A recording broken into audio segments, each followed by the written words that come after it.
சாய்ராம். என் அன்பு செல்லுமே, என்னுடைய அழகான தங்கமே, எப்பொழுதும் ஒரே ஒரு வார்த்தை, எப்பொழுதுமே இந்த வார்த்தை உன்னுடைய வாயிலிருந்து கேட்கலாம். தெய்வம் உதவி செய்யவே இல்லை. என்னுடைய வாழ்க்கையில தெய்வம் எனக்கு உதவி செய்யவே இல்லை. எல்லா விஷயத்திலையும் தெய்வம் எனக்கு துரோகம் தான் செய்யுது. காலம் முழுக்க நானும் தெய்வத்தை நம்புறேன், ஆனா தெய்வம் எனக்கு உதவி செய்யல.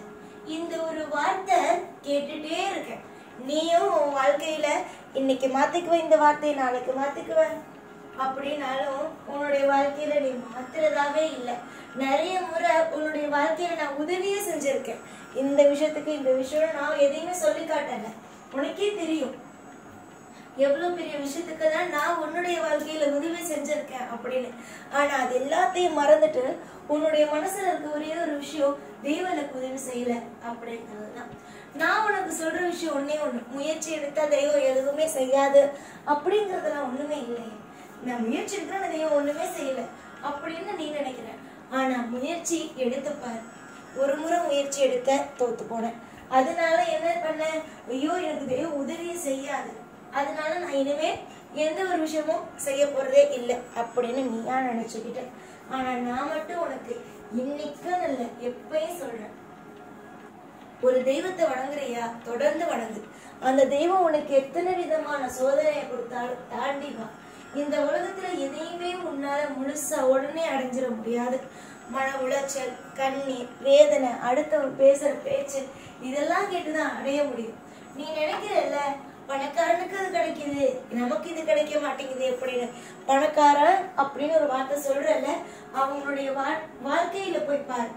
அவன் எத்தனை விதமான விஷயத்த ஃபேஸ் பண்ணி, எத்தனை விதமான விஷயத்த தாண்டி அவன் வந்திருக்காங்க அப்படிங்கறத முதல்ல பாரு. எனக்கு நீ ஒண்ணுதான், அடுத்ததுல இருக்கிறவங்களும் ஒண்ணுதான். பணக்காரன் ஏழைங்கிறது உனக்கு நீ பிரிச்சு பாக்குற. பணக்காரன் இவங்க ஏழை, இவங்க பணமும் இருக்கும் ஏழையும் இருக்கும், இப்படி பிரிச்சு பாக்குற. ஆனா தெய்வமா இருக்கிற எங்களுக்கு பணக்காரன் அப்படிங்கறது ஒண்ணு கிடையாது, ஏழை அப்படிங்கறது ஒண்ணு கிடையாது. எங்களுடைய கண்ணுக்கு நீங்க கோயில்ல நின்னீங்க அப்படின்னா, எனக்கு கண்ணுக்கு நீங்க எல்லாம் மனுஷனா, நீங்க என்ன தப்பு பண்ணீங்க, நீங்க என்ன சரியான விஷயம் பண்ணிருக்கீங்க, நீ என்ன பாவம் பண்ணிருக்க, நீ என்ன நல்ல விஷயம் பண்ணிருக்க, நீ மத்தவனுக்கு உதவி இருக்கியா இல்ல உதவலையா, இது மட்டும்தான் என்னுடைய கண்ணுக்கு தெரியும்.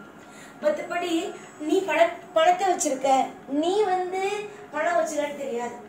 கோவில்ல யாராவது நீ நினைக்கலாம், அப்பயே கோவில்ல இருக்கிறவங்க எல்லாம் எங்களையே தள்ளி வைக்கிறாங்க, எங்களையே பின்னாடி நீக்க வைக்கிறாங்க அப்படின்னா அது மனுஷன். நான் எதையுமே சொல்லல, புரிஞ்சுதா? நான் எந்த ஒரு சூழ்நிலையிலேயே எதையுமே சொல்லல.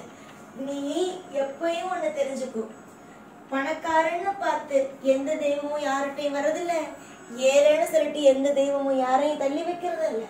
மக்கள் மனுஷன் நினைக்கிறான் பணக்காரனை கிட்ட வச்சுக்கணும், பணம் இருக்கிறவனை கிட்ட வச்சுக்கணும், பணம் இல்லாதவனை தூரமா வைக்கணும்னு முதல்ல மனுஷன் நினைக்கிறான். புரியுதா? நீங்க அதை பார்த்துட்டு தான் தெய்வம் பணம் இருக்கிறவனை கூட வச்சுக்குது, பணம் இல்லாதவனை தூரமா நின்று தரிசனம் பண்ணுது அப்படின்னு நீங்க சொல்றீங்க. என்னுடைய பார்வைப்படி ஒன்னே ஒண்ணுதான், எந்த நிலையில நீ கோயிலுக்கே வரல, அவளுக்கு இந்த மாதிரி சூழ்நிலை அமையவே இல்லை அப்படின்னாலும் சரிதான், நீ ஷீரடிக்கே வர முடியல அப்படின்னாலும் சரிதான், இல்ல உன்னுடைய ஊருக்குள்ள இருக்கிற கோவிலுக்கே உன்னால போக முடியல, அந்த மாதிரி ஒரு சூழ்நிலை நான் இருக்கேன் அப்படின்னாலும் சரிதான், நீங்க சாயி அப்படின்னு உங்க ஆள் மனதிலிருந்து ஒரு இணை பிரியாத ஒரு அன்போடு சாயி அப்படின்னா போதும், உங்களுடைய வீட்டுல நான் இருந்துருவேன், அடிமையாகிடுவேன், உங்களுடைய அன்புக்கு நான் அடிமையாகிடுவேன். புரிஞ்சுதா? எல்லாரும் நினைக்கிறீங்க கோயிலுக்கு வந்தாதான் அப்படின்னு, வர முடியாதவங்க என்ன செய்ய முடியும்? என்ன நீங்க ஷீரடியில இருக்கிற என்ன பாருங்க, அதாவது ஒரு படத்துலயோ இல்ல ஒரு டிவிலயோ என்ன பாருங்க, பார்த்துட்டு மனசார கண்ணை மூடி அங்க இருக்கிறதா நினைச்சுக்கோங்க. நிச்சயமா நான் உங்களுக்கு உணர்த்துவேன், நான் உங்க கூட இருக்கிறேங்கிறத உணர்த்துவேன். மனசால என்னுடைய உருவத்தை நினைச்சு சாயி என்ன காப்பாத்துப்பா அப்படின்னு சொல்லுங்க. காப்பாத்துன்னு கூட நீ என்று சொல்ல வேண்டாம், சாயின்னு சொன்னா போதும், உன்னுடைய வாழ்க்கையில நான் இருப்பேன். எந்த தெய்வமும் சரிதான், முருகான்னு கூப்பிடு, சிவனேன்னு கூப்பிடு, இது மாதிரி ஆதிபராசக்தியேன்னு கூப்பிடு, பெருமாளேன்னு கூப்பிடு. அந்த தெய்வம் உன் கையில வந்து உன்னுடைய வாழ்க்கையில் வந்து உட்காரு. உன் கையில நீ கேட்டதை எடுத்துறது கொடுக்கும். நிறைய பேர் நினைக்கிற ஒரு விஷயம், எனக்கு தெய்வம் உதவி செய்யலன்னு. தெய்வம் உதவி செய்யும்.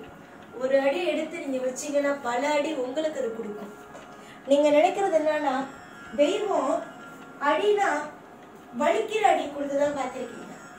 உங்களுக்கு இனிமையான ஒரு வழியை காமிச்சு நீங்க பார்க்கல. இது வரைக்கும் உங்க வாழ்க்கை அப்படிதான் ஓடிட்டு இருக்கு. ஆனா இதுக்கு மேல உங்க வாழ்க்கையில அழகான ஒரு இனிமையான ஒரு வாழ்க்கை, அற்புதமான வாழ்க்கை, அதிசயமான விஷயம் எல்லாமே நடக்கும். ஒரு நிமிஷம் கூட ஐயோ இது நடக்கலையே அப்படின்னு இருக்காது. கர்ம வினை கழிஞ்சு போச்சு. இது வரைக்கும் வாழ்க்கையில என்னென்னலாம் செஞ்சியோ அந்த கர்ம வினைலாம் கழிஞ்சு போச்சு. இதுக்கு மேல சந்தோஷம், வாழ்க்கையில நிம்மதி, உன்னுடைய வாழ்க்கையில நீ எதை நினைச்சுக்கிட்டு இருக்கியோ அந்த விஷயம் எல்லாமே நடக்கும். உன்னை சுத்தி இருக்கிற அத்தனை கஷ்டமும் போய் உன் வாழ்க்கையில எது நினைச்சு நீ என்னை தேடி வந்தியோ அந்த விஷயம் உனக்கு கிடைக்கும். புரிஞ்சுச்சா? அன்புக்கு மட்டுமே கட்டுப்படுறவன் தான் இந்த சாய். பணத்தை வச்சுக்கிட்டு என்கிட்ட இவ்வளவு கோடி ரூபா இருக்கு, நான் சாய்க்கு போய் இன்னைக்கு இந்த அபிஷேகம் கொடுக்க போறேன், இந்த சாய்க்கு போய் எனக்கு இந்த மாலை போட போறேன், சாய்க்கு இந்த உடைய கொடுக்க போறேன் அப்படின்னு சொல்லி மனசுக்குள்ள அகந்தையும் தற்பெருமையும், நான் தான் எல்லாம், என்னை தவிர இந்த உலகத்துல யாருமே கிடையாது, என் வீட்டுக்கு நான் தான், என் வீட்டுல வந்து நான் சொன்னா கேட்கணும் அப்படின்னு அகந்தையோடையும் தான் என்ற அகந்தையோட இருக்காங்கல்ல, அவங்க எனக்கு செய்யலாம், ஆனா அதை நான் ஏத்துக்கிறேனா இல்லையாங்கிறது எனக்கு மட்டும்தான் தெரியும். அதுவே ஒண்ணுமே இல்லை மனசுல, அப்பா எனக்கு எதுவுமே இல்லை நீதாப்பா அப்படின்னு மனசுல ஒரு அமைதியோட என்கிட்ட வந்து சரணடைகிற ஒரு ரூபா கூட எனக்கு செலவு பண்ண வேண்டாம். ஒரு பூ, ஒரு பழம், ஒரு ஸ்வீட், எதுவுமே எந்த ஒரு விஷயமுமே எனக்காக கொடுக்க வேண்டாம். அவனுடைய வீட்டுல நான் இருப்பேன். புரிஞ்சுச்சா? பணத்தை வச்சிருக்கவனுக்கும் பணம் இல்லாதவனுக்கும் தெய்வம் பிரிச்சு பார்க்கறது இல்லை. நீங்க முதல்ல பிரிச்சு பார்க்காம இருங்க. நல்லது செய்யுங்க, முடிஞ்சா செய்யுங்க, முடியாட்டி உங்க வாழ்க்கைய பாருங்க. அவன் செய்யறான், பணத்தை கொடுத்ததுனால தானே முன்னாடி வந்து நிக்கிறான், பணம் இருக்கிறதுனால தானே அவன் வந்து நான் தூரத்துல இருந்து தெய்வத்தை பாக்குறேன், பக்கத்துல இருந்து அவன் எல்லாரும் பாக்குறாங்க அப்படின்னு நீ நினைக்கிற. மனசால நீ என்ன கூப்பிடு, என்ன மனசால சாய், என் வீட்டுக்கு வா சாய்னு உரிமையா கூப்பிடு. இந்த நிமிஷம், இந்த பொழுது நீ ஒரே ஒரு வார்த்தை, சாய் உரிமையா வா சாய் என் வீட்டுக்கு அப்படின்னு கூப்பிடு. இந்த சாய் எங்கிருந்தாலும் ஓடி வருவேன். உன் வீட்டுல சிம்மாசனத்தை போட்டு அமருவேன். அந்த நிமிஷத்துல இருந்து உனக்கு ஒரு திருப்தியான வாழ்க்கையை கொடுப்பேன். அற்புதமும் அதிசயமும் தொடர்ந்து நடக்கட்டும். எல்லா நிமிஷத்திலையும் அற்புதமும் அதிசயமும் தொடர்ந்து நடக்கட்டும். தேவையில்லாம கவலை வேண்டாம். அமைதியோடு இரு. தேடுற ஒவ்வொன்றும் உனக்கு கிடைக்கும்.